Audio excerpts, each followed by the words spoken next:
सन्माननीय सदस्य अबू आजमी। सर, मैं tourism, school education, PWD, agriculture and finance के ऊपर सबसे पहले मैं बोलने खड़ा हुआ हूं। पब्लिक वर्क्स डिपार्टमेंट ने 28,604 करोड़ 73,08,000 का बजट दिया है। अध्यक्ष महोदय, मैं कहना इस्माइल यूसुफ कॉलेज हमारे लिए बहुत जज्बाती मुद्दा है। इस्माइल यूसुफ कॉलेज ये सरकार के कब्जे में है। अध्यक्ष महोदय, जो अंग्रेजी हुकूमत में सर यूसुफ ने, हमने कई बार इस हाउस में बात किया है, सर यूसुफ ने जोगेश्वरी हाईवे पर वेस्टर्न हाईवे के ऊपर कॉलेज है, उसकी बाउंड्री पे सर म्यूरल बनाया गया है। पीडब्ल्यूडी ने बहुत अच्छा पैसा खर्चा किया होगा, बहुत लागत हुई होगी, लेकिन इस म्यूरल में कहीं भी ये हाईलाइट नहीं किया गया कि कॉलेज का जिक्र, कुछ उसमें नाम है ही नहीं। अध्यक्ष महोदय, बनाने वाला है सर यूसुफ और सर इस्माइल का कोई भी कहीं जिक्र नहीं, जबकि 1920 में एक अकेले शख्स ने अपने पास से एक बड़ा कॉलेज इसलिए बनाया था, बनाने का मकसद था कि जो माइनॉरिटी में मुसलमानों में हायर एजुकेशन की कमी है, वो हायर एजुकेशन किसी तरह से उनको दी जाए। वहां हॉस्टल बनाया, मस्जिद बनाया, लेकिन अध्यक्ष महोदय वहां पे कहीं भी इन चीजों का जो म्यूरल बना है, वहां पर ये कॉलेज सिर्फ मुसलमानों को नहीं, सबके लिए दरवाजा खुला हुआ है। आज भी मुसलमानों में हायर एजुकेशन की कमी है, क्योंकि कॉलेजेस की बहुत कमी है। इतने बड़े म्यूरल में कहीं भी ये नहीं कि कितने बच्चे निकले। उस कॉलेज के दीवार पे कुछ न कुछ दिखना चाहिए। हाँ, एक चीज दिख रहा है, अमिताभ बच्चन की बड़ी बड़ी फोटो, कुली वाली, सर पर कुछ बोझ लिए जा रहे हैं। कॉलेज की दीवार पर ये चीजें नहीं, बल्कि कॉलेज बनाने वाले, कॉलेज में पढ़ने वाले लड़के कहाँ निकल गए, क्या गए, ताकि लोगों के अंदर एक वो आए कि भाई इस कॉलेज में पढ़ने से इतने अच्छे अच्छे बच्चे निकले। अध्यक्ष में दूसरा है school and education sports, school education and sports पे 66,566 करोड़ का बजट पेश किया गया है। अध्यक्ष महोदय, एचएससी और एसएससी के इम्तिहान में इस बार कई खराबियां देखने मिली। सेंटर्स पर टीचरों ने नकल करवाने में मदद की। अध्यक्ष, मैं एक बार एक स्टेट में गया था, नाम नहीं लेता हूं मैंने पूछा स्कूल का खर्चा कैसे चलता है, मैनेजर से पूछा मैंने, बोले हमारा ज्यादा खर्चा इससे निकलता है कि बच्चों को नकल कराते हैं, पैसे आते हैं, उससे काम होता है। स्कूल का मैनेजर बोल रहा है। मेरे महाराष्ट्र में तो ये तो नहीं होता। तो महाराष्ट्र में की एजुकेशन की एक अहमियत बहुत बड़ी है, लेकिन अब की बार सेंटर्स, कई जगह पर सेंटर्स वहीं लगे जहां पर बच्चे पढ़ते थे और टीचर्स नकल करवाने में मदद किया। मैं समझता हूं कि ये एजुकेशन का स्तर इससे गिर जाएगा। इस पे बहुत ज्यादा उसकी इंक्वायरी होना चाहिए और यहां पर हमारे महाराष्ट्र में नकल को फरोग देना बिल्कुल नहीं होना चाहिए। इस पे कहीं ना कहीं रोक लगना चाहिए। अध्यक्ष महोदय, स्टैंडर्ड एजुकेशन का स्टैंडर्ड अगर खत्म हो गया तो फायदा क्या। अध्यक्ष महोदय, इस मर्तबा ये बहुत नजर आया। पिछले साल स्कूलों को फीस में 15% शायद रियायत दिला था सरकार की तरफ से। पूरे महाराष्ट्र में 80% स्कूलों ने इस पर अमल नहीं किया।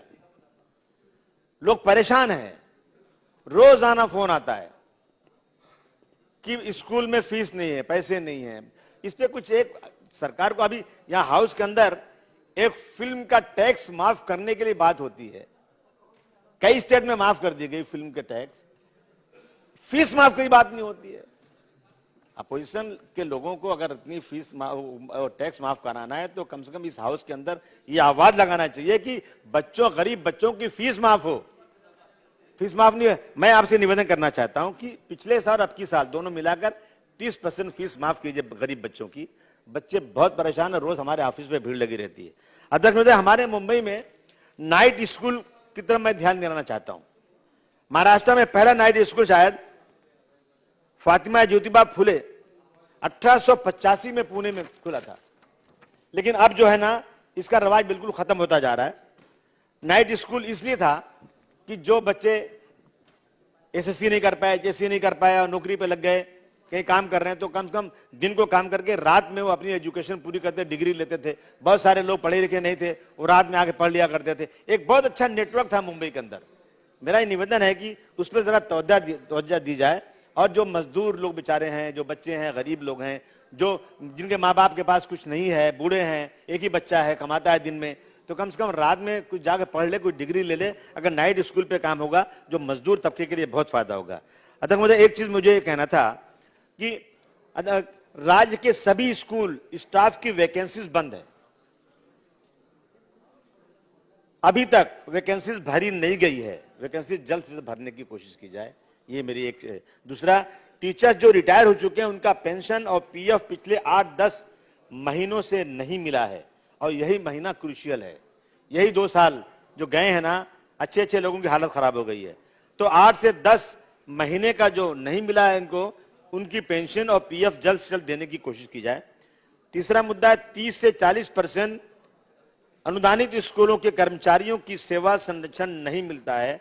मेरी मांग है कि इन कर्मचारियों को सेवा संरक्षण दिया जाए। अध्यक्ष महोदय, 30-40% के अनुदानित स्कूलों के परमिशन के लिए सभी त्रुटि पूरी करके आपके शिक्षण विभाग में वेटिंग पे पड़ा हुआ है। जिन स्कूलों की त्रुटियां पूरी हैं उन स्कूलों को परमिशन जल्द दे दिया जाए।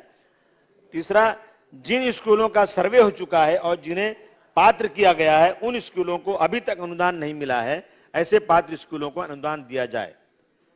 Cultural and cultural department, Hindi academy, Gujarati academy, पिछले साल के मुताबिक अब की बात पैसा कम कर दिया गया है। हिंदी एकेडमी पिछले साल 1 करोड़ था, आपकी 95 लाख कर दिया। सिंधी एकेडमी 75 लाख था, आपकी 45 लाख कर दिया। 45। गुजराती एकेडमी 75 था, 45 हो गया।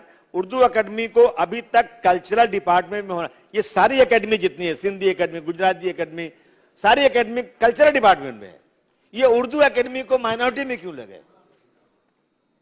क्या मतलब, इसका मतलब क्या कि उर्दू क्या मुसलमानों की है, माइनॉरिटी की है? अरे उर्दू, मैंने पहले भी कहा था, गांधी जी की हत्या का एफआईआर पूरा उर्दू में लिखा गया था और उर्दू इस मुल्क की जबान है, इसी मुल्क में पैदा हुई है।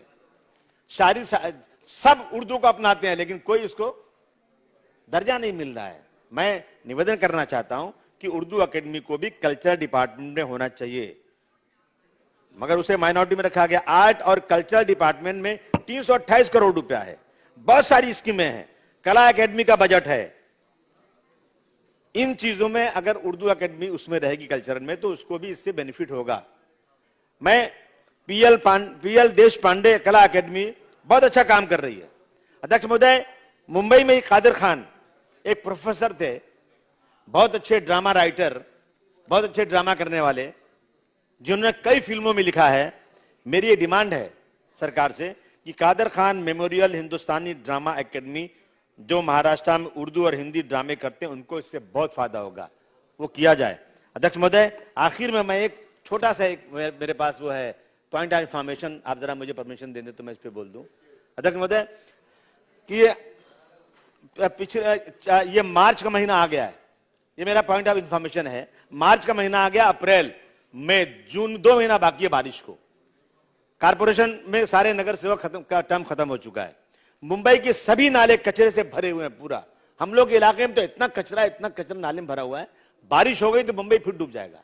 अच्छा, किसी का ध्यान नहीं है कि वो नगर सेवक सब खत्म हो गए, उनको मालूम नहीं कि अभी नई बाउंड्री बन रही है, नया रिजर्वेशन आ रहा है, उनको ध्यान भी शायद उधर इतना नहीं देना है कि भाई मेरी कंस्टिट्यूंसी रहेगी कि नहीं रहेगी।